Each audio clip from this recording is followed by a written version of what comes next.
Bien, espero hacerme entender, para lo cual trataré, dentro de mi pronunciación cubana, articular lo más posible para evitar el blur que tan común es en nuestra población y que debemos cuidar tanto para que nuestro idioma y nuestra patria sobresalga por sus buenas maneras de expresarse. No quiere decir que las mías vayan a ser, pero quiero decir luchar por lo que para que sea. Yo diría que con qué alegría esta tarde estarían don Carlos de la Torre y Huerta, Alfredo Miguel Aguayo, Emeterio Santovenia, Pedraza, Emilio Roig de Lohsenring. Felicítame, Julio, por esa pronunciación alemana. Y Gerardo Canet, el geógrafo.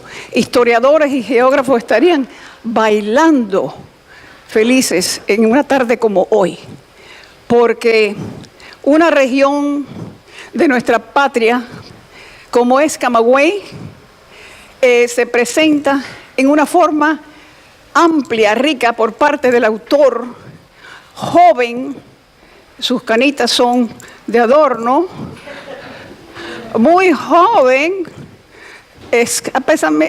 no llega a la quinta década de vida, y por lo tanto su libro de hoy, lo de Puerto Príncipe, fíjense qué tenebroso está, lo de Puerto Príncipe, Martí entre bandidos, entre traidores, gente de... ¿qué? Y armas. Y armas. En fin, pero estarían muy contentos todos ellos. Leví Marrero, no quiero, por supuesto.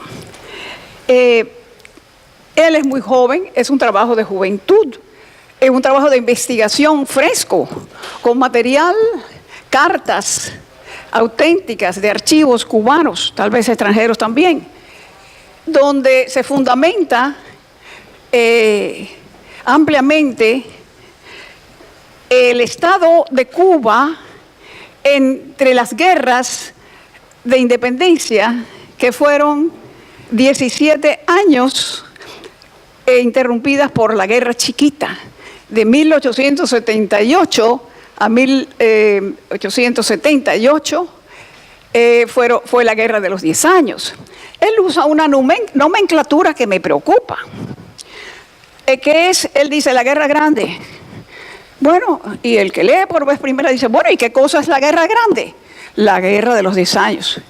Él dice, se presentó fulano, mengano.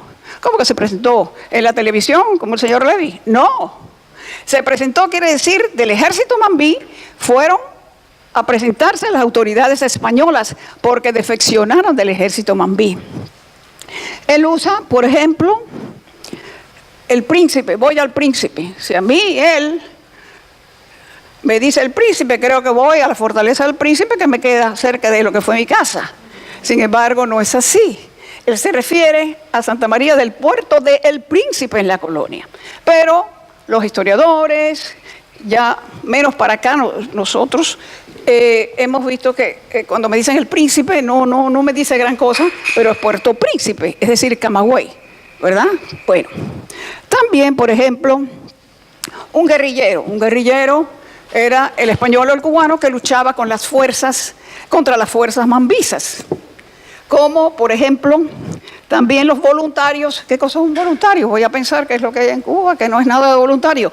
No, señor, voluntario en La Habana o cualquier parte era español o criollo que estaba a favor de los españoles. O sea, cierto tipo de nomenclatura de nombres que aparecen en el libro y que estoy segura que él los va a poner en fila india para que lo sigamos. Un territorio tan especial que dio gente como, y supongo que Eduardo Sayas Bazán brinque en su asiento esta tarde, como doña Gertrudis Gómez de Avellaneda, Tula, como Ignacio Agramonte, como Ana Betancourt de Mora, la primera mujer que tocó la campana contra la servidumbre de la mujer apenas en la asamblea de Guáimaro, 1869. Dijo la verdad de la mujer sojuzgada, la verdad del esclavo. Eso es un puntero en la historia de Cuba y en la historia del siglo XIX de cualquier parte. Enrique José Varona, el pensador, el maestro camagüeyano. Carlos J. Finlay, camagüeyano. El mosquito. Terrible en estos días sobre todo. Luis Casas Romero, el autor del Mambí. En fin, una pléyade. No hablemos de los patriotas. No hablemos de ese encajonamiento endogámico de los camagüeyanos que se casaban todos entre ellos y por suerte no dieron muchos anormales, sino gente muy normal. Todos los apellidos se repiten, ¿no, Eddie? Que Loinas, que Betancourt, que Artiaga, que Sayas, que traca. No para nunca. Bueno, todo eso es parte de eso. Pero ¿cómo es Camagüey? Tampoco visitada porque ahora que se desarrollan los cayos de la costa norte, pues va la gente. La Laguna de la Leche nos sonaba, Morón. Pero cuando vemos el triángulo, cuando sabemos que 3 constituciones cubanas fueron creadas en esa región camagüeyana, Guáimaro, Jimaguayú, La Yaya, 3 de la guerra última, la guerra de Martí, Córcholis, es algo maravilloso. En fin, esa región nos dice muchísimo, en todo sentido, históricamente. Y ya en el siglo XIX, la nación cubana estaba en todos esos luchadores de la guerra de independencia, que en el año en que José Raúl comienza a hablar del problema, estaba aplacada la guerra de los 10 años, había terminado con el Zanjón, la protesta de Baraguá, que eso así ocurre cerquita de Santiago, ya no atañe el territorio camagüeyano, pero el Zanjón sí, el Zanjón está en mera región de Camagüey. Los que no hemos explorado el territorio camagüeyano, ¿ustedes los han explorado? Recuerdo en el colegio, nos enseñaban de carretilla Máximo, Saramaguacán, Cabrera, Cocoyuguín, Cacoyuguín, los ríos de la costa norte. Los ríos de la costa sur, entre el Tínima, tú lo dices, Atibonico, Jatibonico, está Puerto Príncipe. A 72 kilómetros, fijémonos bien porque la historia esta ocurre en Puerto Príncipe y en Nuevitas. 72 kilómetros de Nuevitas. No era en la esquina. Yo pensé que era en la esquina. Pero cuando vamos al mapa aprendemos. Entonces, esa región tan plana, tan ganadera, tan azucarera, los grandes centrales, Senado, Morón y síganle, con esa riqueza y un panorama muy bonito, es plana y nada más que tiene 2 sierras.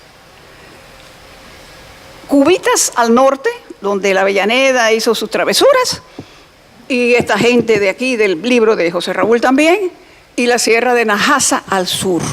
Por ahí pasó Máximo Gómez, echándose fresco, haciendo huico a las tropas españolas entre Júcaro y Morón.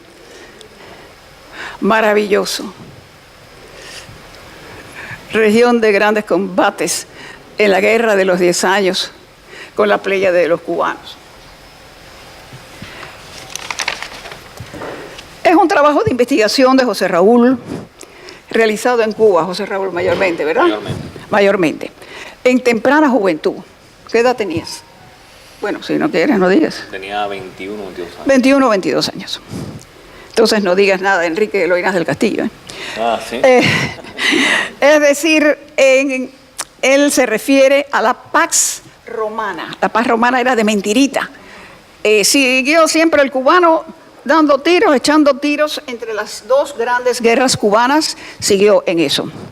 Y transcurre este periodo que trata mayormente el autor, historiador, escritor, José Raúl Vidal, trata de qué ocurrió en esos 17 años entre las 2 guerras. Había una efervescencia política por parte de los españoles, pero el cubano estaba aplastado. La guerra acabó con la riqueza de Camagüey en su momento, después de los 10 años, y poco a poco hubo una recuperación extraordinaria gracias al empeño de las grandes familias creadoras del Camagüey. Y cuando Martí, desde 1880, que llega de su destierro segundo en España, arma la de San Quintín, otra vez la Junta Revolucionaria, pues no se está seguro que el Camagüey esté como debe estar. No hay apoyo. La gente ha perdido demasiado.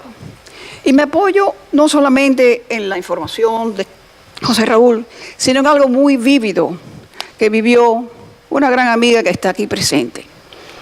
Su tatarabuelo, ¿verdad, Martica? Su tatarabuelo, Ramón Adams, es el mismo apellido Adán que Adams, y Adán es uno de los apellidos clásicos camagüeyanos. Ramón Adams era un ganadero de buena vida. Y la Guerra de los 10 años acabó con su ganado en una forma cruel, que yo diría podérsela achacar, José Raúl y Julio, ¿qué piensan ustedes? Al bandolerismo.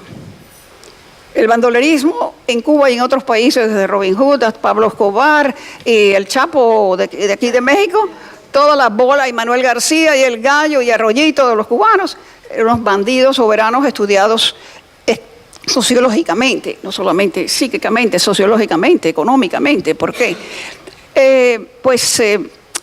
El caso de Martica y su tatarabuelo. Ramón Adán, su ganado le cortaron y fue los cartílagos a las patas se arruinó de sus reses. Se arruinó al punto que se suicidó. Era el padre de quien ustedes conocen por la generación de Celia Adams, casada con Manuel Martínez Casado, padre de Marta Martínez Casado, de Mario Martínez Casado, de Luis Manuel, también tatarabuelo de Ana Margarita Martínez Casado. Lo digo para una generación, ustedes muchachas jóvenes, los más jóvenes no han sabido de eso, pero es importante que lo sepan. La tradición de todo. Su bisabuelo murió a consecuencia de su pérdida de ganado que quedó la región devastada. He hecho esta pequeña digresión para que vean ustedes hasta dónde. Bueno, a mi modo de ver, y ya para directo al grano, hay 6, 7 puntos importantísimos que señalar en esta obra de José Raúl Vidal. Se demuestra que Puerto Príncipe no está preparado para la guerra de Martí. Los años del 78 al 95 transcurren de la pobreza absoluta de Camagüey a una recuperación económica muy típica de nuestro pueblo, que así reconquistó la tierra y los negocios a partir de 1902 a 1959. Cuba recuperó, que estaba en manos foráneas, españolas y norteamericanas, inglesas, holandesas, recuperó su capital mediante, y lo he dicho antes, el peculado. Recuerden que los impuestos no se pagaban, el Estado era pobre y había que recuperar. Y entonces todas esas irregularidades que se llaman corrupción ocurrieron, con lo cual el cubano fue creando riqueza, comprando y haciendo el Vedado, Miramar, y la riqueza se recuperó con Julio Lobo, la industria azucarera, a un punto que Cuba fue puntero en varios momentos de la historia, como lo fue durante la Primera Guerra Mundial y la Segunda Guerra Mundial con nuestro azúcar. Y después siempre ascendente. El primer punto es ese. Estaba debilitada, no había mucho ambiente de guerra.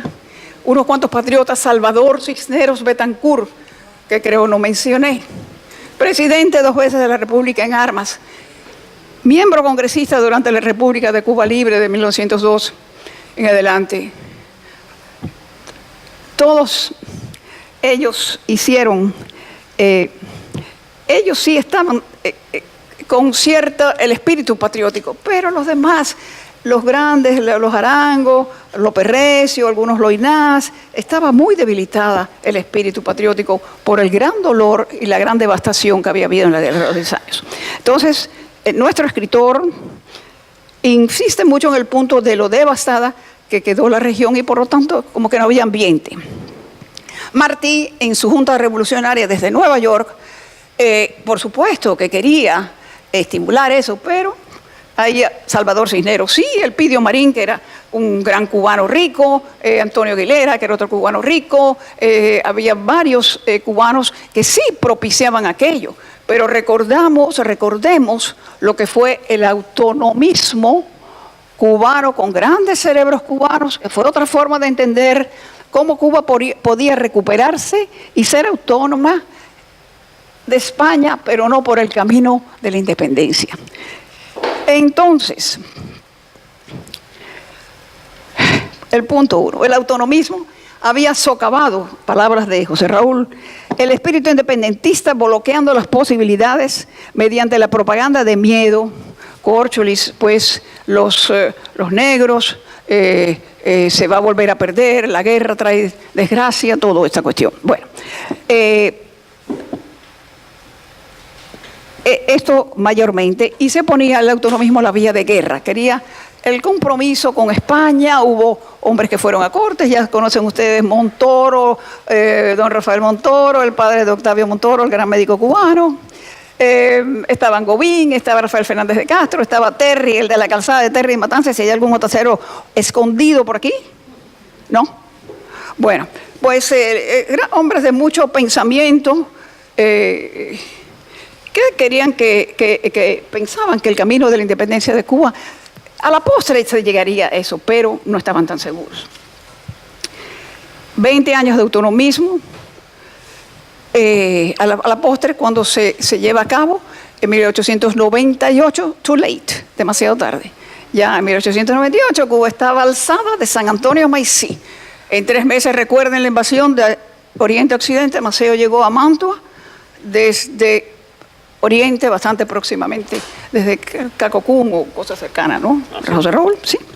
Bueno, el tercer punto, en mi manera de ver.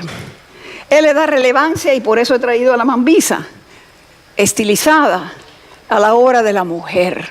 José Raúl, lo felicito, porque en la historia de Cuba, como dice una amiga en desgracia hoy en día, Ileana Fuentes, era la mujer invisible, tan invisible que la mujer en esa época usaba seudónimos.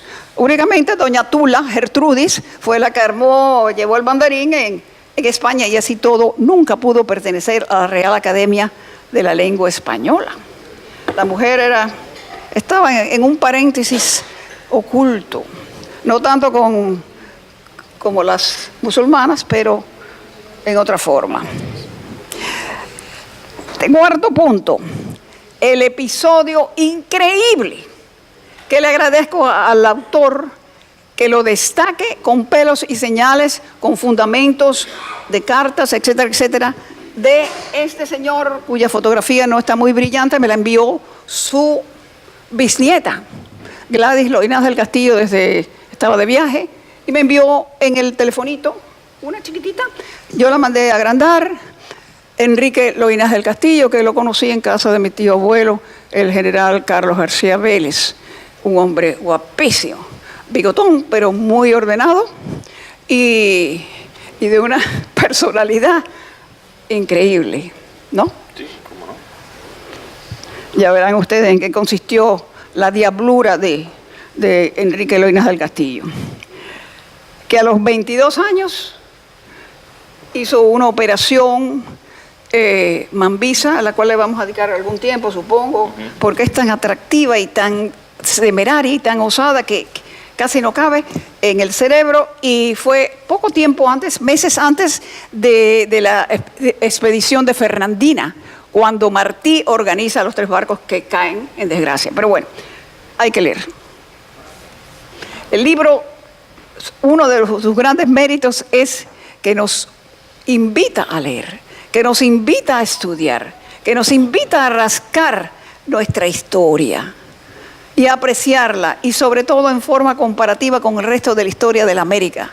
Porque si bien Cuba tuvo En 6 años, 9 presidentes. La Argentina tuvo en 6 días 11 presidentes. ¿Quiere decir que ese bochorno que tuvimos después del Machadato? No es nada, señores. El mundo siempre ha dado otras pautas muy serias y nuestra historia, con sus problemitas, es niña de pecho comparada con la historia de la humanidad. Estoy más que convencida cada vez que estudio la historia de nuestra patria. El episodio de Enrique Loynaz del Castillo, creo que ellos se van a deleitar. Julio está ahí con el cuchillo en la boca para ser el que lo cuente, pero yo me estoy aguantando. Bueno, esa minuciosidad. Lo último es la cautela de Martí. Si ustedes leen el libro de Ezequiel Martínez Estrada, comunista, ¿eh? Pero bueno, estudió la figura de Martí muy bien, sobre todo la prudencia, la cautela, lo secreto que Martí manejó la guerra del 95. Él dijo una cosa muy simpática, que quiero repetirla. Dijo: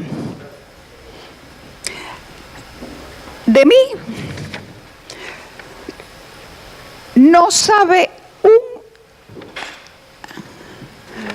un anís. De mí no sabe un anís nadie, sino el que tiene que cargar con él. De mí nadie sabe ni un anís, solo el que tiene que cargar con él. Yo te hablaba a ti, pero no a ella, a él. Era una rueda, un radio maravilloso, y todo el mundo tenía su ego satisfecho y su labor que hacer a favor de Cuba. Eso fue increíble. Ni una araña y su tela, que es admirable. La cautela la señala muy bien el autor. Y señalo el libro de Ezequiel Martínez Estrada porque yo me deleité en las especificidades del secretismo para conspirar y llevar a cabo la guerra justa y necesaria de 1895. Otro aspecto al bandolerismo. En Cuba fue recio. Los hombres, si los dejan solos, arman jauría, y máxime cuando la necesidad aprieta. Los que no alcanzaban tierras, el que no eran sitieros, se dedicaban al bandolerismo, a la extorsión, al secuestro, etcétera, etcétera. Y a veces se pasaban al bando español, convenencieros, y a veces al bando cubano. Cosa muy penosa, propia de la condición humana. La triste condición humana. Por último, o penúltimo, porque es el cuento de nunca acabar, el autonomismo que mencioné, que es interesantísimo estudiarlo a fondo. Los españoles lo han hecho con acierto, estoy sorprendida, y cada vez se sabe más de muchos aspectos históricos. En definitiva, yo invito desde afuera del autor a leer su libro, a ver cómo fue toda esa valentía, cómo se rescató el espíritu de combate para la guerra del 95 y cómo se atravesó, Máximo Gómez y Maceo atravesaron las llanuras del Camagüey y cruzaron La Habana y llegaron a Mantua, el extremo occidental de la isla. Es un libro corto, pero hay que fijarse en él porque el aspecto de la osadía de Enrique Loynaz del Castillo a sus 22 años es algo destacado. Y a esa edad Loynaz tenía unos arranques de esos de estudiantiles, que de pararse en un pico y decir "Viva Cuba Libre", cuando todavía aquello estaba muy frío la situación. Muy interesante que nos haya traído esta claridad histórica a nuestras manos. Gracias.